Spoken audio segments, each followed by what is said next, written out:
I decided to give the luxury car you bought to my parents, I said calmly.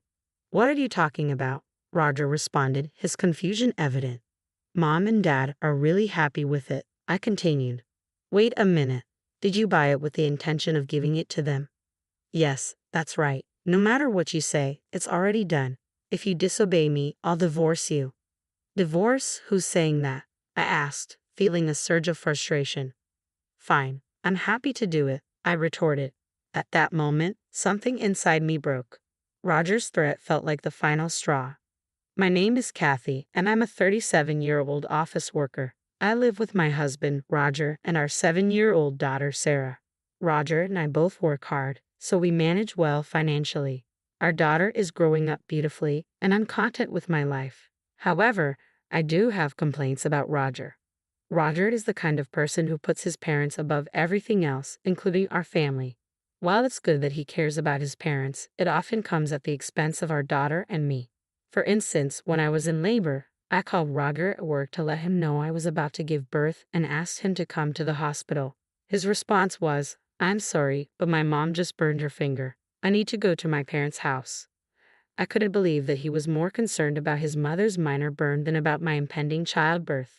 My mother-in-law had only received a small burn from touching a pen that was on fire, and she had already cooled it down under running water. I was stunned that she had called Roger, and even more so that Roger rushed to her side in such a panic. Roger is generally hardworking and kind, but his prioritization of his parents over our family deeply bothers me. Another incident occurred on Sarah's first birthday, which coincided with a trip Roger's parents had planned. They had asked Roger to drive them, and he chose to do that instead of celebrating our daughter's birthday with us. When he finally returned home, he stayed at a hotel with his parents because they could get an extra room. I couldn't believe he would prioritize a trip with his parents over our daughter's first birthday. This incident shook my trust in him. Despite these recurring issues, I couldn't easily bring myself to divorce him. I still loved Roger and didn't want to deprive our daughter of her father so readily. It wasn't that he didn't care about Sarah, he was not indifferent to her. I held on to the hope that he would eventually prioritize her. But as the years went by, he never celebrated her birthdays with us. She is now 7, and he still believes her birthdays should be a private affair between the two of us. I've tried to ensure she doesn't feel neglected. I once considered inviting my in-laws to celebrate our daughter's birthday with us, but they declined, saying it would be too much of a hassle to come over. It's true that it takes about 2 hours by car to get to our home from my in-laws' place, but Roger frequently makes that drive without complaint. Their reluctance felt selfish to me, especially since they always seem to prioritize their own convenience. My mother-in-law's selfishness goes beyond just the inconvenience of travel. She openly expressed disappointment that our daughter wasn't a boy. I wanted you to have a boy, she said. Why did you disobey me? I was stunned by her words. I don't think it's possible to choose the sex of your child, nor do I believe it's crucial to have a boy. Roger's family isn't particularly prominent, it's just that my mother-in-law is old-fashioned and fixated on having a male heir. The real issue is Roger's constant need to please his mother, even at the expense of our family. This tendency is evident in how he neglects to celebrate our daughter's birthdays with us. Roger is more concerned with satisfying his parents' demands than with being present for his own family. When Roger took me to his family's New Year's gathering, my mother-in-law's behavior was even worse. She constantly belittled me, not just for not giving her a grandson, but for various other reasons as well. Kathy, why can't you do things faster? Look, there's someone with an empty cup. Why haven't you refilled it? She treated me like a servant, making derogatory comments about my job in front of the relatives. My son is wonderful, but his wife is a disaster. Her job is just data entry. I don't understand how she doesn't get tired of it.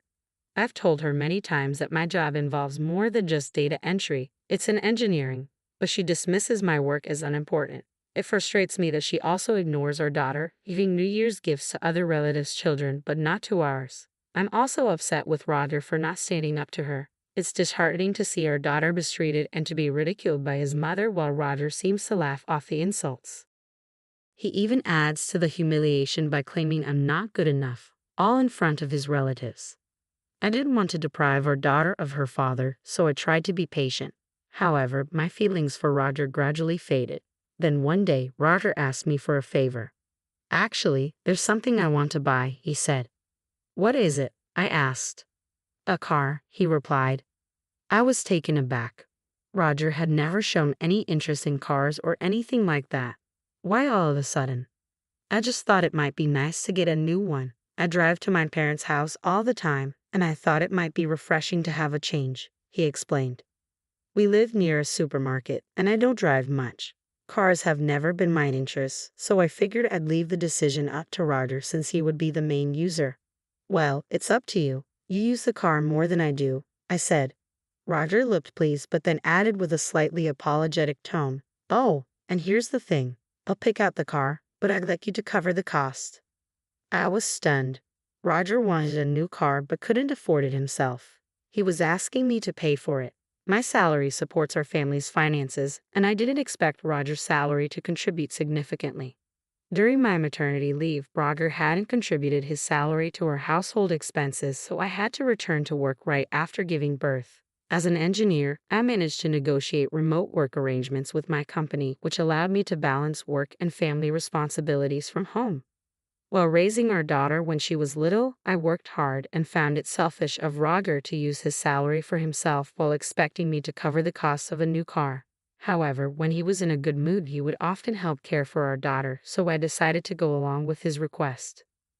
"Okay, are you sure? Thank you," he said, visibly thrilled. Roger was so excited that he immediately started browsing catalogs and researching online. Since I was the one paying for it, I made a suggestion. "Since it's just the three of us, it doesn't need to be a big car." "Yeah, I know," he responded vaguely. Roger seemed to just nod along without really taking my input to heart. He frequently visited the car dealership over the next couple of weeks, talking with the dealer. Then, one day, he told me he was ready to buy the car and took me to the dealership. I sat down to wait while he made the final arrangements. When he came over, he handed me the contract and showed me the car, a large luxury minivan. "Oh my God," I exclaimed. "Are we really buying this?" "Yeah, it's nice. I'm really excited," Roger said. "Wait a minute," I protested. "I don't think we need a vehicle this big. I mean, it's a lot of car for just the four of us. Even if we have another baby, this seems excessive." Roger insisted it was a good choice, but I was taken aback by the discrepancy between what I had envisioned and what was presented. "Are we really going to buy this car?" I asked repeatedly, feeling frustrated. "Why do you keep saying the same thing?" Roger snapped. "You're making the dealer uncomfortable." "You're the one who said to leave it to you," I replied, exasperated. I did agree, but that turned out to be the problem. Roger signed the contract, and then the dealer explained the cost. I was shocked by the price. "I can't pay this all at once," I said. "We'll need to get a loan or something." "Fine, I guess I don't have a choice," I replied, feeling frustrated. Roger insisted on having the car registered in his name, so we took out a loan. From now on, I would deposit money into Roger's account to cover the car payments. The car was finally delivered to our house. When Roger saw the car, he was ecstatic. "Whoa, it's so cool," he exclaimed. I thought, if he's happy with it, why not? But then something unexpected happened. On the weekend, Roger grabbed the car keys, and I asked him where he was going. "Oh, we're heading to my parents' place," he said. I was surprised. He was leaving her daughter behind to visit his parents again. "You're taking the new car, aren't you?"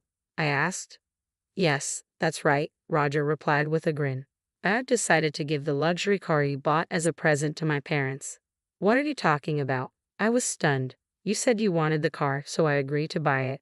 Now you're giving it away." "Mom and Dad are thrilled with it," Roger said nonchalantly. "Of course, I'll drive you around whenever we go out." "So, you bought it as a gift for your parents from the start?" I asked, incredulous. "Yes, I did," Roger admitted. "You've got to be kidding me," I said, exasperated. "You said you wanted it, so I agreed. If I had known you were planning to give it to your parents, I never would have agreed." "Well, it's already bought and in my name," Roger said coldly. "I can do what I want with it. If you disobey me, I'll divorce you." The threat of divorce was the final blow. At that moment, something inside me, which had been holding me back, finally collapsed. I had been trying to comply with Roger, but my rational mind kept telling me that I shouldn't get a divorce just because of our daughter. Despite Roger's clear preference for his parents over us, I believed he still cared about our family, me and our daughter. But the way he could so easily put us aside for his parents was shocking. How could he think that threatening divorce was acceptable? Who does he think he is? Determined to show him that he's the one in trouble, I resolved, fine, let's get a divorce. What? Roger asked, taken aback. I don't want you around anymore. Go back to your mother and father, mama's boy. I tried to provoke him, and as planned, Roger's face turned red with anger. Are you making fun of me? He snapped. Fine, let's get a divorce right now. Roger stormed off to get the divorce papers. While he was at the city office, I began packing my things. I called my parents, explained the situation, and asked them to pick me up. I also told my daughter to pack her belongings. When Roger returned, he had the papers in hand, filled out in a dark, angry scrawl. Without hesitation, I signed my portion. Well, I'll file these, I said, so you can just go. I'm going, even if you don't tell me to, Roger replied with disdain. You're really such a terrible wife, you know. Roger stomped out, his footsteps echoing loudly. I wondered why I had stayed married to someone like him for so long. If I had to go through this, I should have left him sooner. But it was too late for regrets now. I felt a deep sense of relief as I moved on from Roger. From now on, I would focus on doing my best as a single mother. Just minutes after Roger left, my parents arrived to help. Together, we finished packing up our belongings, loaded them into my parents' car, and headed to our new home.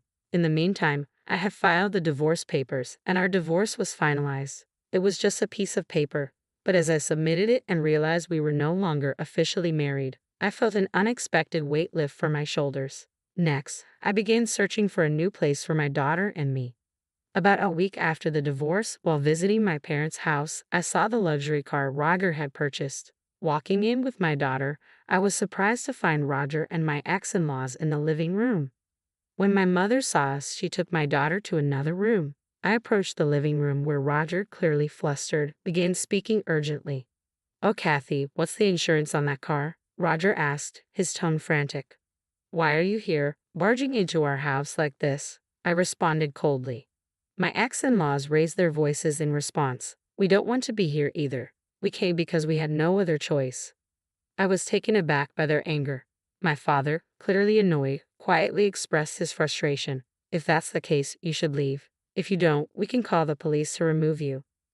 Horrified, my ex-in-laws fell silent. Roger turned back to me, still agitated. Kathy, what's going on with the insurance payments? I sighed, trying to stay calm. Did you forget what you said when you signed the contract? You insisted the car be registered in your name. So you bought the car and took out the loan in your name, which means the insurance is also your responsibility. Roger's face fell as he realized his mistake. He had chosen to prioritize his pride over practical considerations, and now he was stuck with the financial burden. It turned out that Roger and his parents, eager to show off their new luxury car, had driven it recklessly and ended up crashing it. The front of the car was badly damaged. Reflecting on the situation, I felt a sense of vindication. The car was parked in a way that I couldn't see the damage directly. I hadn't inspected it properly before, so now Roger and his parents came to me, asking about the insurance. Since the car was financed by a loan, it was technically owned by the loan company, and any repairs needed would fall on them. Without insurance, they were responsible for the entire cost of the repairs, including fixing the guardrail they hit. I dreaded to think of how expensive it would be to repair a luxury car. Roger and his parents eventually returned the car, and they faced a hefty bill for the repairs. Afterward, I started receiving numerous emails from Roger, begging me to reconcile. One message detailed how he couldn't afford to pay rent or utilities and had moved back in with his parents. It seemed that Roger's parents were treating him harshly because of the car accident. Now, he was unwilling to stay at home due to their attitude, but couldn't manage on his own because of his debt. Despite his pleas, Roger's insistence on seeing our daughter seemed incredibly selfish given everything that had happened. I ignored his emails and didn't reveal our new address to him. My only concern was whether our daughter missed him, but surprisingly she seemed perfectly content and was enjoying her life. I remained focused on providing the best life I could for her. I believe that putting your own parents before your child, while making your spouse pay for luxuries meant for them, is unacceptable. Roger's choices led to his downfall, and he truly brought this on himself. I hope that Kathy and her daughter continue to find happiness together. Thank you for watching until the end. If you enjoyed this video, please subscribe to our channel.